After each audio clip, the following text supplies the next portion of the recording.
მოგესალმებით ძვირფასო ტელემაყურებლებო და მოგახსენებთ, რომ თქვენ უყურებთ სატელევიზიო გადაცემა მომლოცველს, რომელიც ეძღვნება წმინდა ღირსი მამის იონე შავთელის ხსოვნას, მის სულიერ მემკვიდრეობას და მის ძალიან საინტერესო ცხოვრებას, რომელიც ცხოვრებაც გარკვეული გამოცდილება იმ პრაქტიკული ყოფისა და პრაქტიკული რაობისა, რომელიც უწევს ამ ქვეყნიურ ცხოვრებაში ადამიანს და ეს მიმართებები და ეს დამოკიდებულებები არის ის გამოცდილება, რომელიც ის ინტერესს იწვევს და რომელიც ერთგვარი განსჯის თემა ხდება თითოეული ჩვენთაგანისთვის და ვინ იყო იონე შავთელი და რატომ არის მის მიმართ ესეთი განსაკუთრებული ყურადღება. Აი ამ კითხვაზე სულ ორი სიტყვით შეიძლება პასუხის გაცემა და ეს ორი სიტყვა მდგომარეობს შემდეგში. Პირველი,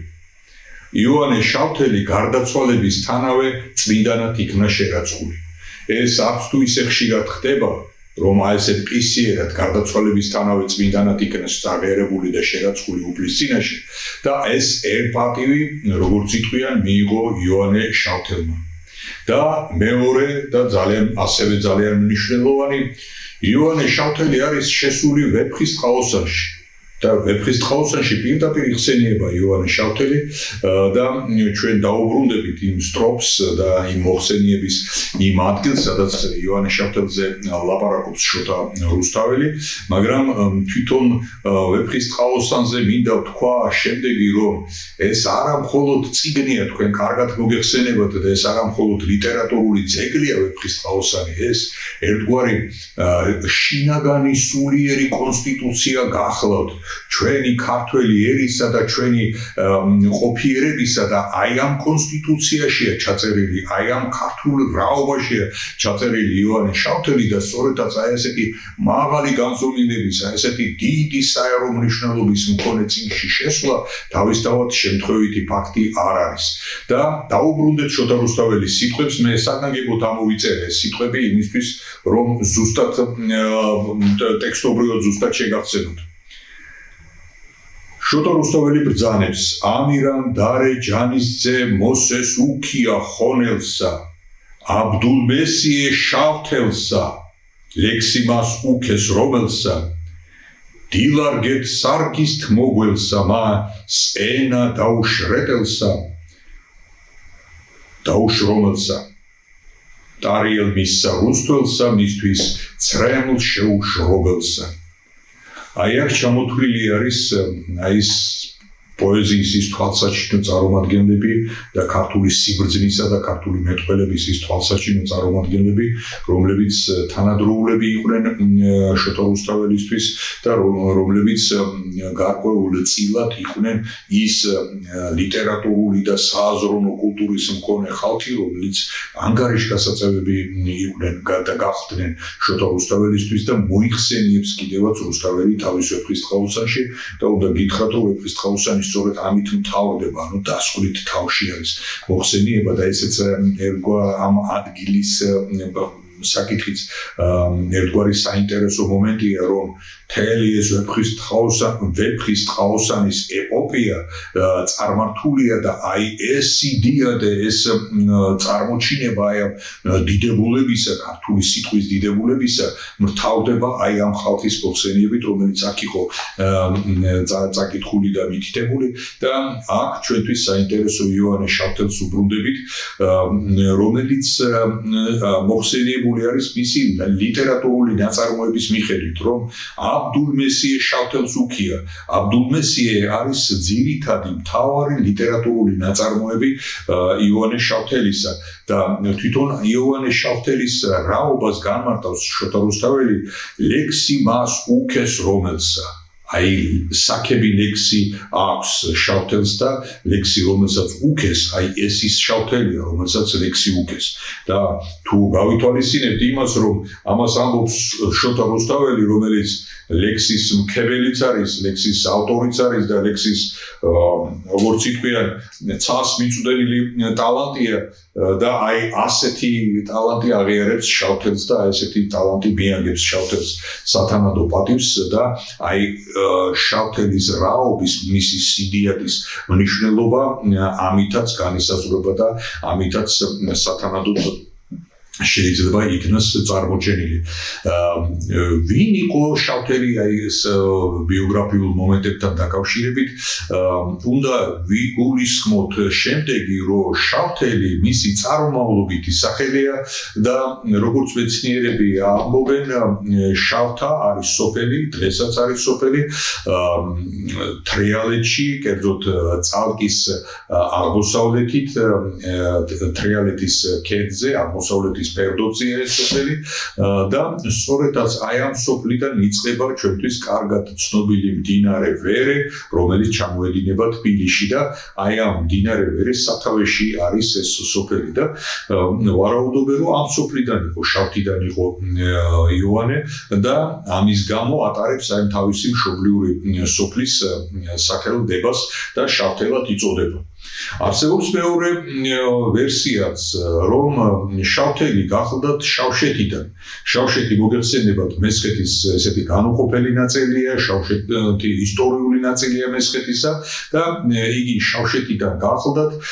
ეს ის შავშეთია და ეს ის მესხეთია, რომელი მესხეთის აღმშენებლობაზეც უკვე დიდი ღვაწლია გაწეული გრიგოლ ხანძთელს, მის მოწაფეებს და იქ დიდი აღმშენებლობითი საქმეებია ნაწარმოები და ეს აღმშენებლობა არა მხოლოდ ტაძრის აშენებას და ტაძრის ქტიტორულ ღვაწლს მოიცავს, არამედ სულიერი აღმშენებლობის მომენტიც ფართოდ არის გავრცელებული მესხეთში. ამისი ესეთი დიდი იმპულსი იყო გრიგოლ ხანძთელის მოღვაწეობა და მისი საძმოს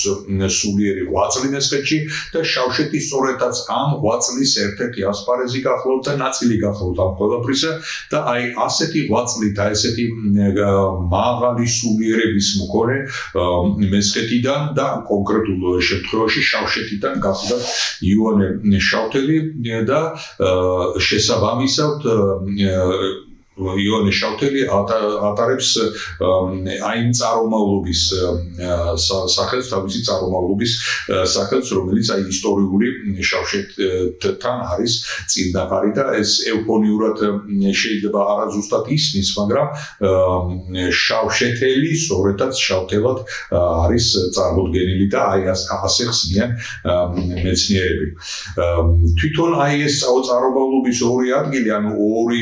მიმართულება წარმომავლობისა ბევრს არაფერს არ ცვლის, ერთიც და მეორეც ორივე მესხეთის რეალობაშია და მესხეთის ისტორიულ ფარგლებს მოიცავს. აქვე უნდა ითქვას ის, რომ ერის სახელი, იოანეს ერის სახელი ცნობილი არ არის, ეს სახელი დაკარგულია, როგორც ითქვიან, ესეთ ყურადღების მიღმა დარჩენილი და ცნობილი არის ჩვენთვის ძვირფასი წმინდა იოანე შავშელი არის ცნობილი იოანეს სახელით. იოანე სახელიც არის კომპოზიტი, ანუ ორი სიტყვისგან შემდგარი სახელი, ეს ძველი ებრაული სიტყვაა და უფლის მადლს ნიშნავს. უფლის მადლი. იოანე. ხო და აი ეს ორსიტყვიანი კომპოზიტის თავმოყრაც ძალიან კარგ შინაარსობრივ გაგებას ტოვებს, რამე თუ უფლის მადლი არა მხოლოდ სახელი იყო იოანე შავშელისა, არამედ მატარებელიც გახდა, ამ მადლის მატარებელი გახდა წმინდა იოანე და აი ამ უფლის მადლით გაცხადდა და გაფწყინდა სახელი მისი წინაშე უფლისა ჩვენისა და ამიტომაც არის ასეთი დიდი პატივით, დიდი ღირსებით და დიდი შარავანდებით თუ შეიძლება ასე ითქვას, შემგული და შემოსილი სახელი მისი და მისი მარადუკვდავი სული. იოანე შავშელი დაბადებული არის 1150 წელს და მისი გარდაცვალების თარიღი გახლავთ 1215 წელი. ეს ის პერიოდია, თქვენ კარგად მოგეხსენებათ, როდესაც თამარ მეფის პერიოდია, თამარ მეფის ზეობის პერიოდია, ოქროს ხანაა საქართველოსი. ეს ის პერიოდია, როდესაც შოთა რუსთაველი მოღვაწეობს, ეს ის პერიოდია, როდესაც წმინდა შალვა ახალციხელი უბრწყინვალესი მხედართმთავარი არის ასპარეზზე გამოსული და სხვა დიდი ღირსეული მამები, მათ შორის წმინდა მამები, გაცხადებული მამები, უფლის წინაშე გაბწყინებული მამები და აი ასეთი თვალსაჩინო საზოგადოების წიაღის ნაწილი გახლავთ იოანე შავშელი და ეს ნაწილობაც აი ეს კუთვნილობა ანუ პერიოდში თანამხედრილობა უნდა გავიგოთ შემდეგნაირად რომ ეს არა მხოლოდ ისეთი კალენდარული მომენტია დროის თვალსაზრისით, არამედ არის არსობრივი ურთიერთობისა და არსობრივი დამოკიდებულების გამოხატულების მქონე და კერძოდ როგორ შოთა რუსთაველისა და იოანე შავშელის დამოკიდებულებაზე მათ უშუალო ნაცნობობაზე მეტყველებს თუნდაც ის ფრაზა, რომელსაც შოთა რუსთაველი თავის უკვდავ პოემაში იყენებს.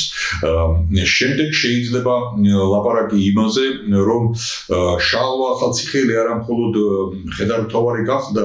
საქართველოსი, არამედ მეისტორიე მოიხსენიებს როგორც სრულყოფილების უპირველესი სრულყოფილების მქონე კაცი თავისი დროისა. შეიძლება ეს არა ზუსტი ციტირებაა, მაგრამ შინაარსობრივად სწორედ ასეა ვიკიდებული და ამაში გადმოცემული არის შალვა ახალციხელის სრულყოფილება როგორც საბრძოლო, ისე ინტელექტუალური, ესეთი სილამაზის ვიზუალური შესაძლებლობისა და აი ეს სილამაზე, სიძლიერე და ეს კეთილგონიერება ისეთი თანამხედრილი იყო შალვა ახალციხელში, რომ ის თავისი ეპოქის ერთ-ერთი თვალსაჩინო შვილი გახდათ და აი ასეთ ადამიანთან ჰქონდა ურთიერთობა იოანე შავშელს ამ შემთხვევაში და აი ეს ურთიერთობა და ეს დამოკიდებულება შეიძლება გაანევრცოს და გადავიდეს მეფეთ წოდებულ თამართან მიმართებაში და აქ უნდა თამამად ითქვას, რომ მეფისთვის წმინდა იოანე შავთელი ძალიან მიღებული, ძალიან ისეთი პატივდებული პირი იყო. იგი მეფეს ახლავს ბასიანის ბრძოლის პერიოდში და არა მხოლოდ მაშინ, მაგრამ ჩვენთვის საცნაური მაინც ის ბასიანის ბრძოლის პერიოდია, სადაც მნიშვნელოვან როლს ასრულებს წმინდა იოანე და მისი როლი გამოიხატება შემდეგში, რომ მეფეს ახლავს კათოლიკოსი ქართლისა და ახლავს სხვა საეკლესიო წარმომადგენლებიც. იქ ჩამოთვლილია მეისტორიეთ ჩამოთვლის ამ პირებს და მათ შორის ასახელებს იოანე შავთელს და ახსენებს, რომ მნათობი იოანე შავთელი, როგორც მნათობი მათ შორის აი ამ ჩამოთვლილ საზოგადოებაში, როგორც მნათობი ისე იყო იოანე შავთელი და აქ კიდევ ერთხელ მეტყველებს მის სულიერ სიდიედეზე, მის ინტელექტუალურ სიძლიერეზე და სიმაღლეზე, რომ ის მნათობი იყო თავისი ეპოქის, თავისი დროისა და აი ეს დამოკიდებულებაც თამართან, მეფეთ წოდებულ ასევე წმინდა თამართან იყო ნიშანდობლივი და მნიშვნელოვანი და ეს დამოკიდებულებები არა მხოლოდ თანამხედრა, არამედ ის მარად უკვდავი სულის შეხვედრა ადამიანებისა, რომლებიც გრძნობენ ერთმანეთს, რომლებსაც ეძვირფასებათ ერთმანეთი და რომლებიც ცნობენ ერთმანეთს, ღვთის სულიერი თვალით ხედავენ ერთმანეთს და სწორედაც ეს თვალი ჰქონდათ განვითარებული აი ამ წმინდანებს, ჩემს მიერ ხსენებულ წმინდანებს, ეს არის წმინდა თამარ მეფე და ეს არის იოანე შავთელი, ასევე წმინდა იოანე შავთელი და ეს გამოიხატა შემდეგში, რომ ბასიანის ბრძოლის დროს მიაცილეს რა ქართული ჯარი ვარძიამდე და ვარძიაში მეფე თამარი გამოემშვიდობა ჯარს, დაალოცა ჯარი და გაისტუმრა ბრძოლის ველზე. ამ ჯარს გაუძღვა ქმარი თამარ მეფისა დავით სოსლანი, ცნობილი და ასევე ლეგენდარული მხედართმთავარი დავით სოსლანი გაუძღვა და აი ეს წასვლაც ჩვენ ვიცით, რომ ბასიანის ბრძოლა დიდი გამარჯვებით დამთავრდა, ბრწყინვალე გამარჯვებით დამთავრდა, თუ შეიძლება ასე ითქვას და ეს ეხლა ვიცით და ეხლა უყურებთ ამ ყველაფერს და აი მაშინ კი ეს ყველაფერი იდგა ეჭვის ქვეშ, იდგა კითხვის ქვეშ და თუ რატო იდგა კითხვის ქვეშ, ამასაც განმარტავთ, რომ იყო დიდი შიში იმისა, რომ შეიძლებოდა დამარცხებულიყო ქართული ჯარი და ეს მარცხი მათ გაიტანეს საქართველოდან, გავიდნენ და იმ დროს ბასიანი საკმაოდ შორს იყო საქართველოს იმ ცენტრალური ადგილებიდან და აი იქ შეაგდეს ჯარი და იქ ბასიანში შეხვდნენ და ბასიანის ველზე გაიმართა ბრძოლა. ამ დამარცხების სულისკვეთებას, ანუ წინაპირობას ქმნიდა შემდეგი ფაქტორი, რომ მხედრობა, როგორც მაცნე მოიტანა ამბავი, მხედრობა მტრისა იყო გაცილებით უფრო მეტი, ვიდრე შეეძლო ქართველებს შეეკრებათ თავისი ბრძოლის უნარიანი მოსახლეობა. ისინი აღმატებულები იყვნენ, რიცხობრივად ბევრი იყვნენ. მეორეს მხრივ, აქ უკვე მათ ჰქონდათ მიღწეული ის სამხედრო წარმატებები, რომლებიც აძლევდათ ერთგვარი ამპარტავნების, ერთგვარი თავგასულობისა და ერთგვარი სიამაყის მომენტს აძლევდათ და ამაზე მეტყველებს ის, რომ მათი ლიდერი, მათი მხედართმთავარი აკრძალვის წერილს თამარ მეფესთან და ცნობილია ეს წერილიც, რომ თამარ მეფეს თავაზობს ცოლობას თუ დამნებდები და ქვეყანას შემომიერთებ და ვასლად აქცევ, მე ცოლობას გპირდები შე და თუ არა, მაშინ მოვალ დაგიპყრობ და ხარჭად დაგისო. აი ეს იმდენად დამამცირებელი, იმდენად სამარცხვინო წინადადება იყო და შემოთავაზება იყო, რომ ეს შეიძლებოდა მხოლოდ წარმატებებით, სამხედრო წარმატებებით ამპარტავნებულ ადამიანს მოსვლოდა თავში და სწორედ ასეთი მტერი იყო საქართველოს წინაშე ამ შემთხვევაში გამოცხადებული და თქვენ კარგად იცით ამ სამარცხვინო წერილის მოსვლას, რაც მოყვა, რომ ზაქარია მხარგრძელმა აი ამ ელჩს მტრის ელჩს, რომელმაც ეს წერილი მოიტანა, სილა შემოარტყა ყბაში, როგორც იტყვიან და ელჩი უსულოდ დაეცაო წერს მემატიანე და იქ ასევე მიღებული ფორმაა, რომ ელჩი და გზავნილი უცხო ქვეყნისა პატივდებული კაცია, მას არ შეიძლება შეხება, მასზე არ შეიძლება მისი მოგვდინება და ასე შემდეგ და ასე შემდეგ და იქ ეუბნება კიდევაც, რომ ბედი შენი, რომ ელჩი ხარ და ხელშეუხებელი ხარ და ეხლა მხოლოდ ამით შემოვიფარგლები, თორემ სხვა შემთხვევაში რომ ელჩი არ იყო, თავს არ გაგაყოლებდი მხრებზე, ანუ თავის მოკვეთით და აი ეს სულისკვეთება, აი ამ მტრის ეს სულისკვეთება სწორედაც იმ სიძლიერის გამოხატულებას, იმ გამარჯვებებით გაამპარტავნებული მდგომარეობას მიანიშნებს, რომელი მდგომარეობითაც მოვიდა მტერი საქართველოს წინაშე და საქართველო დახვდა და დახვდა როგორ? დახვდა თავისი საბრძოლო განწყობილებით და როდესაც საქართველოს ჯარი წავიდა, მაშინ არავინ არ იცოდა, რომ ეს ჯარი ბასიანიდან გამარჯვებით დაბრუნდებოდა და ფაქტიურად ჯარი წავიდა საბრძოლოდ, ანუ როგორც ყველა ბრძოლაში წასული ადამიანი მიდის სიკვდილთან შესახვედრად და ასე იყო მაშინაც და აი ასეთი წასვლა იყო ბასიანისკენ და ამას როგორ მიიღო მეფემ საქართველოსა, წმინდა თამარმა როგორ მიიღო ეს, მე ისტორიულ წერს წარიხა და სამეფო ქოშნი ფეხთა თვისთაგან და შიშველი ფეხით მიახლა ვარძიის ღვთისმშობელს და შეავედრა ქვეყანა და ერი თვისი. აი ასეთი ცხოველმყოფელობა გამოხატა თამარმა თავისი ერის, ასეთი მავედრებელი გახდა იგი როგორც მეფე და როგორც დედოფალი ამ ქვეყნისა და მეფე ამ ქვეყნისა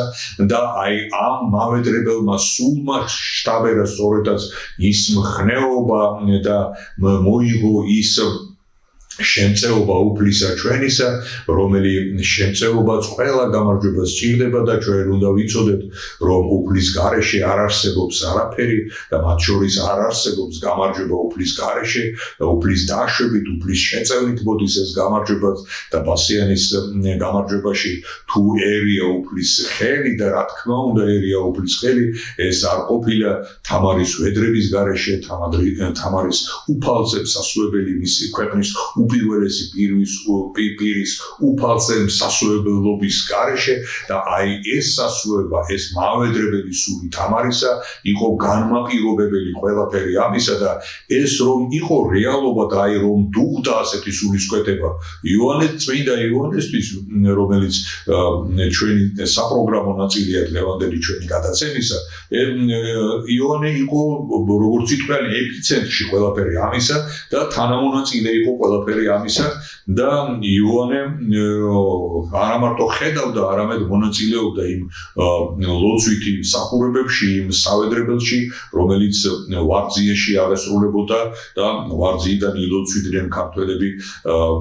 შემწეობას ითხოვდნენ ქართველები და ეს შემწეობა ბასენში მოვიდა, დამთავრდა ამ შემწეობის გამო დამთავრდა ბრწყინვალე გამარჯვებით და ამის შემდეგ იოანე შავთელი წერს ერთ-ერთ საინტერესო ლიტერატურულ ძეგლს გალობანი ვარძიის ღვთისმშობლისანი. აი ეს გალობანი იმდენად საინტერესო ლიტერატურული ძეგლია, რომ ეს დაწერილი არის ლექსის სახით, აკროსტიხის ლექსია, აკროსტიხი მოგეხსენებათ, ყოველი სალექსო ფრაზა იწყება იმ ასოებით, რომელი ასოებით ვერტიკალურად იკითხება და აი ამ ვერტიკალურად საკითხული ლოცვა აკროსტიხისა წარმოადგენს ლოცვით ტექსტს, ანუ ლოცვით სავედრებელს წარმოადგენს და ესეთი აკროსტიხული ლექსია იოანე შავთელისა ეს გალობანი ვარძიის ღვთისმშობლისა და აი აქ კლავაცა და კლავაც უნდა დაუბრუნდეთ იოანე შავთელის აი ღვთისმსათნო ბუნებას, მის სულიერ მდგომარეობას და მის სასოებას უფლის მიმართ, რომ იგი მეფე თამართან ერთად არა მხოლოდ მავედრებელი იყო ვარძიის ღვთისმშობლისა, არამედ შემდეგ იმ დიდი გამარჯვების შემდეგ იგი მგალობელი და მადლიერების აღვლენელი და მადლიერების შემწირველი გახლდათ წმინდა ღვთისმშობლის მიმართ, ანუ ვარძიის ღვთისმშობლის მიმართ და აი ეს ლიტერატურული ძეგლი სწორედაც ამ მადლიერებას გამოხატავს, ამ მადლიერების ნიშანს ატარებს და ეს მადლიერება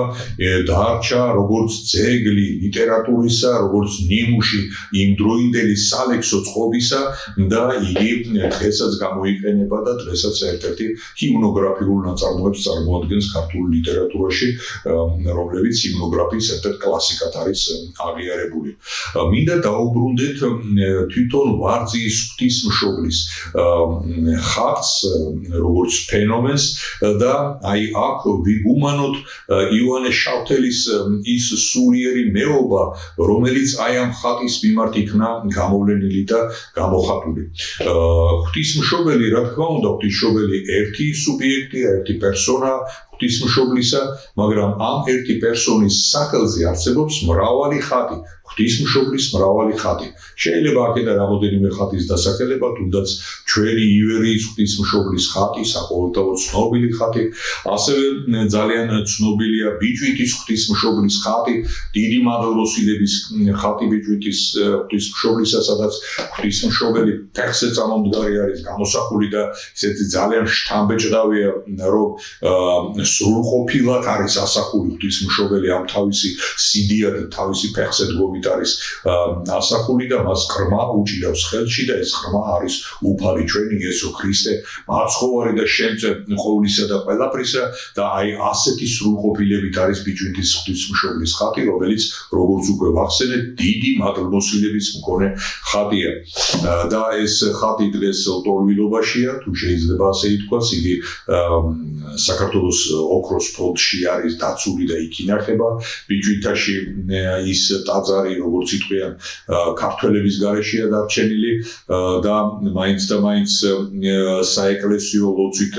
და მის პირვანდელი დანიშნულების ფუნქციით არ გამოიყენება. იქ ორღანია დამონტაჟებული და დრო და დრო იკრიბებიან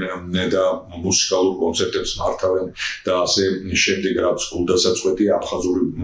აფხაზეთში მომხდარი ომისა და იმდატერეალებული ტრაგედიის შემდეგ აი ასეთი რეალობა ბიჭვიტის ტაძართან მიმართებაში, მაგრამ თვითონ ბიჭვიტის ღვთისმშობლის ხატი არის ხატი წმინდა მადლმოსილების მქონე ხატი, რომელიც ასევე ერთ-ერთი სახია, ერთ-ერთი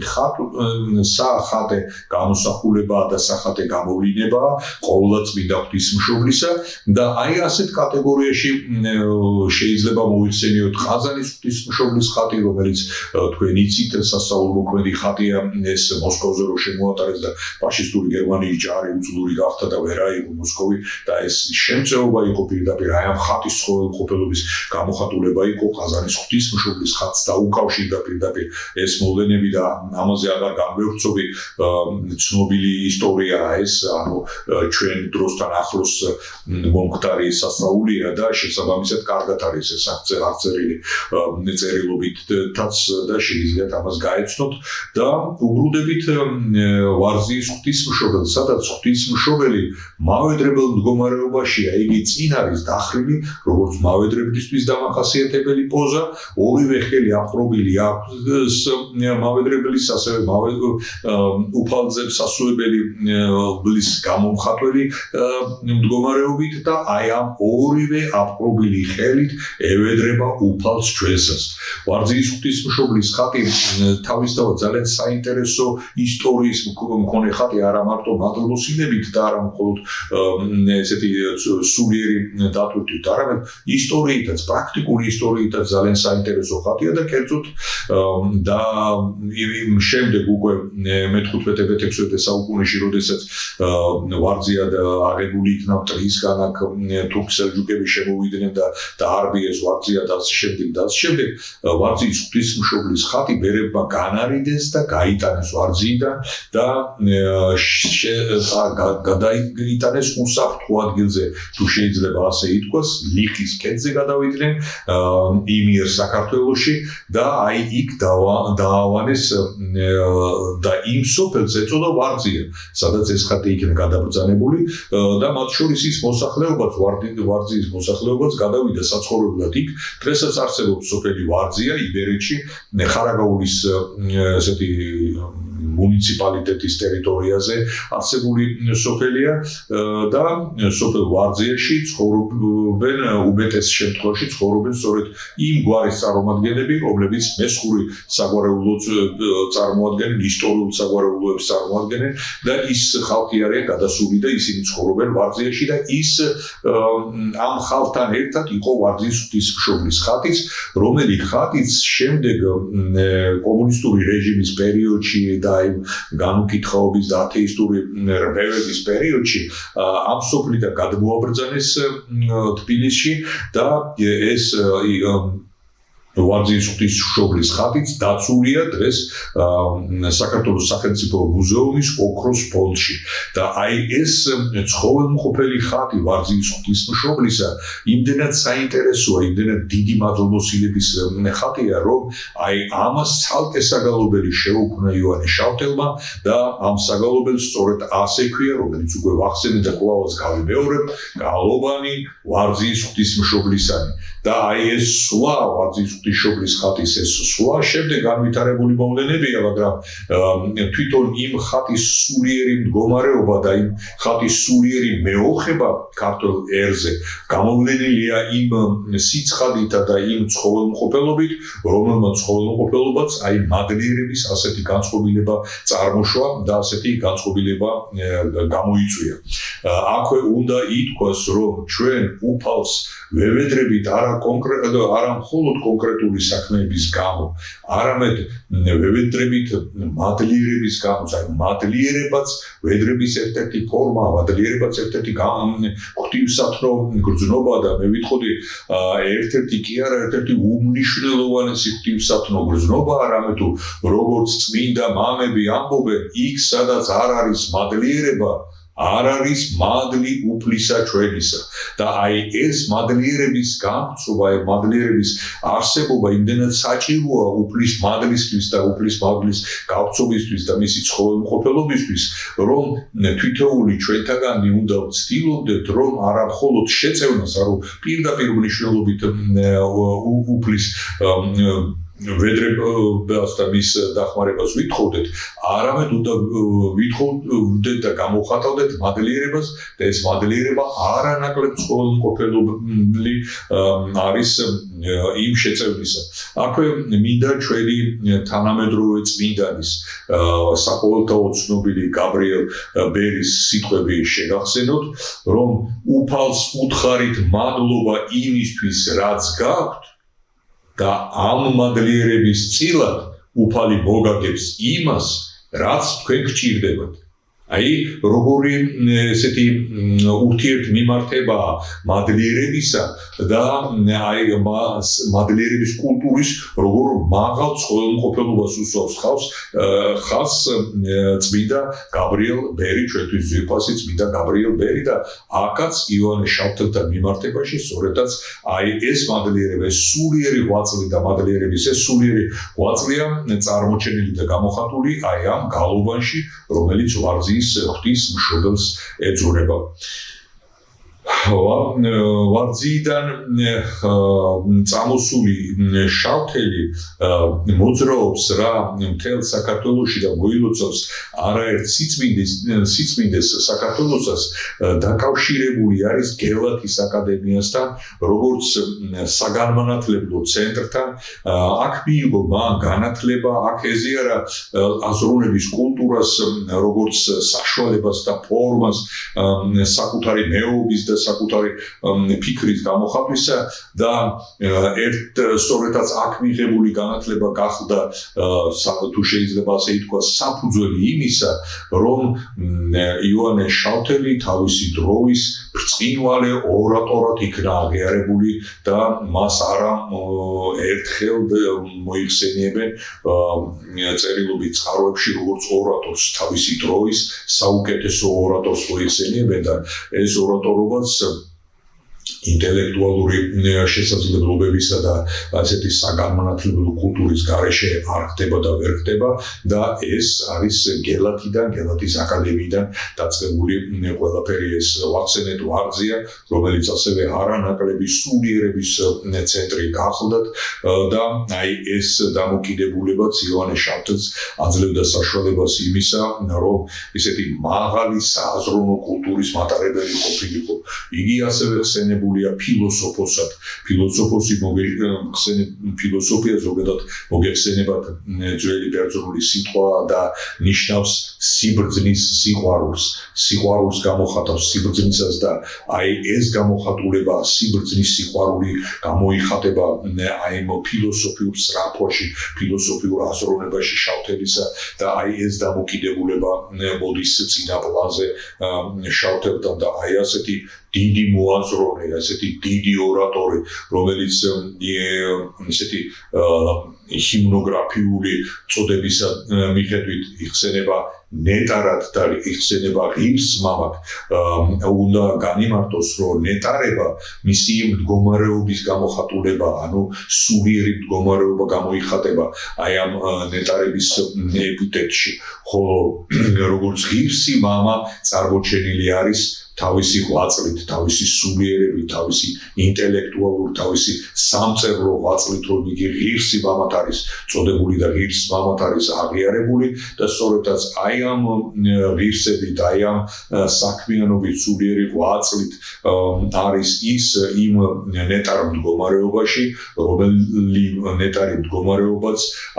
გამოიხატება სწორედაც ამ წოდებაში, აი ამ საეკლესიო წოდებაში. ნეტარი მამა იოანე შავთელი, ღირსი მამა იოანე შავთელი და რაც მთავარია ამ ყველაფერს აგვირგვინებს და ამთავრებს მისი სიწმინდის განზომილება, რომელი განზომილებაც არის უფლისმიერი ნიჭი, უფლისმიერი მადლი და უფლისმიერი წოდება, რომელი წოდებაც მარადიული და უკვდავია ისე, როგორც თვითუფალი ჩვენი იესო ქრისტე და მისი ზეციური სასუფეველი. იოანე შავთელი იხსენება 14 აპრილს მინდა ეს ხშირად გავიმეოროთ 14 აპრილი იოანე შავთელის ხსენების დღე და აი ამ შავთელის ხსენების დღეს ანუ 14 აპრილს ჩვენი ყურადღება, ჩვენი ცნობიერება, ჩვენი სულიერი სწრაფვაც უნდა დაუკავშირდეს იოანე შავთელს, მის მარადუკვდავ სულს და ვიფიქროთ, ვილოცოთ და ვიურთიერთობოთ იოანე შავთელთან მიმართებაში. Apropo da აღინიშნოთ, რომ სამწუხაროდ იოანე შავთელის საფლავი როგორც ასეთი არ არის ცნობილი, რომ იგი ამ ადგილზე, იმ ადგილზე თუ სხვა ადგილზე არის დაკრძალული, ასეთი საფლავი არ არსებობს, მაგრამ არსებობს გაგება იმისა, რომ არსებობს მარადუკვდავი სული იოანე შავთელისა, რომლის მიმართ სწორებაც, რომლის მიმართ სწრაფვაც, რომლის მიმართ სულიერი დამოკიდებულებაც ჩვენს ვალდებულებას და ასევე ჩვენ სულიერ მოთხოვნილებას უნდა წარმოადგენდეს. აქავე აი ამ საფლავის არ არსებობის მომენტსაც განვავრცობ, თუ შეიძლება ასე ითქვას და ვიტყვი შემდეგს, რომ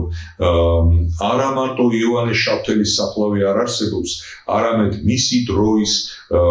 სხვა წმინდანების წმინდა თამარ მეფის საფლავი არ არსებობს. არ არსებობს წმინდა შალვა ახალციხელის საფლავი. არ არსებობს საქართველოს უპირველესი პოეტის შოთა რუსთაველის საფლავი და დიახაც აი ამ არ არსებობის ერთგვარ გაგრძელებას წარმოადგენს ის ფაქტიც, რომ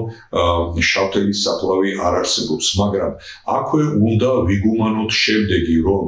ეს არ არსებობს კონკრეტული საფლავი, მაგრამ არსებობს მარადუკვდავი სული, ყველგანმყოფი სული მისი და ჩვენ ამ სულთან, ამ ყველგანმყოფ სულთან უნდა ვიურთიერთობოთ და ამ სულთან უნდა ვესწრაფოთ ურთიერთობას და არა კონკრეტულ ადგილთან და კონკრეტულ საფლავთან მიმართებაში. ანუ არ უნდა დავრკოლდეს სულიერ ურთიერთობაში, სულიერ მიმართებაში წმინდა იოანე შავთელთან მიმართებაში აი ამ საფლავის არარსებობისა და გამო და ძალიან არსებული, ძალიან მეტყველი და ძალიან ცხოველმყოფელი სული იოანე შავთელისა ზეციური საქართველოდან კვლავაც დაახურებს და კვლავაც უმზერს თავის მშობლიურ ქვეყანასა და ხალხს და მისი შემწეობა გარდუვალი და მარადიულია თითოეული ჩვენთაგანისთვის. ამიტომ ფიქრი მასზე, ლოცვა მასზე და თუნდაც ეს საუბარი მასზე კვლავაცა და კვლავაც გამოძახილი უნდა იყოს იმ შინაგანი სურვილისა და იმ შინაგანი სწრაფვისა, რომელიც თითოეულ ჩვენთაგანს უნდა გქონდეს ჩვენი დიდი წინაპრების სულიერი მარადიული სულიერი უკვდავების მიმართ და იმ სულიერი ცხოველმყოფელობის მიმართ, რომელიც ცხოველმყოფელობაც მათ შექმნეს და რომელიც ცხოველმყოფელობაც მათ მოიპოვეს წინაშე უფლისა ჩვენისა. აი ეს სულიერი ცხოველმყოფელობა ის მარადიული ფენომენია, რომელსაც აქ დედამიწაზე ეყრება საფუძველი, აქ ჩნდება მიზეზი იმისა, თუ როგორ შეიძლება სულმა მოიპოვეს ცხოველმყოფელობა და ჩვენ არაერთი შემთხვევა ვიცით, რომ სული განსაკუთრებული ღვაწლისა და გამო აქვე დედამიწაზე ყოფნის პერიოდშიც ჯილდოვდება განსაკუთრებული ღვთიური ნიჭით, წინასწარმეტყველების ნიჭით, რიტორობის ნიჭით, რომელიც იოანე შავთელისთვის იყო დამახასიათებელი, მაღალი პოეტური კულტურის ნიჭით, რომელიც ასევე იოანე შავთელთან იყო დაკავშირებული და ჩვენ უკვე ვახსენეთ ეს ფრაზა, რომელსაც შოთა რუსთაველი გამოთქვავს მის შესახებ და აი ეს ყველა ეს ნიჭები, ეს არის სულიერი ცხოველმყოფელობის გამოხატულება, იოანე შავთელის სულიერი ცხოველობის გამოხატულება, რომელიც ჯერ კიდევ აქ მიწიურ ყოფაში გამოიხატა, გამოვლინდა, თვალსაჩინო გახდა თავისი თანამედროვეების მიმართ და შემდეგ, როგორც იტყვიან, ეს არ განბნეულა, არ მომკვდარა და არ განქარებულა, ეს დარჩა მარადიულ ფენომენად და ჩვენ სწორედაც ამ მარადიული ფენომენის მსახურნი და ამ მარადიული ფენომენისკენ მისწრაფებული ხალხი ვართ და ამ მარადიული ფენომენს მივაგებთ პატივს და ასეთი პატივის მიღების ობიექტად მიგვაჩნია წმინდა იოანე შავთელი მომწველი, რომლის ხსენებაც 14 აპრილს აღესრულება და აი ეს 14 აპრილის კალენდარული მომენტიც ვიდა თითოეული ჩვენთაგანისთვის ესეთი დამახასიათებელი ნიშნად იქცეს, რამე თუ ეს დღე არ უნდა გათენდეს და დაღამდეს იოანე შავთელის ხსენების გარეშე, რომ არ ვახსენოთ სახელი მისი და არ ვითხოვოთ მისი წმინდა ცხოველმყოფელი სულის შემწეობა. სატელევიზიო გადაცემა მომლოცველი ამით ამ კონკრეტულ გადაცემას ამთავრებს. გემშვიდობებით, მადლობა ყურადღებისთვის.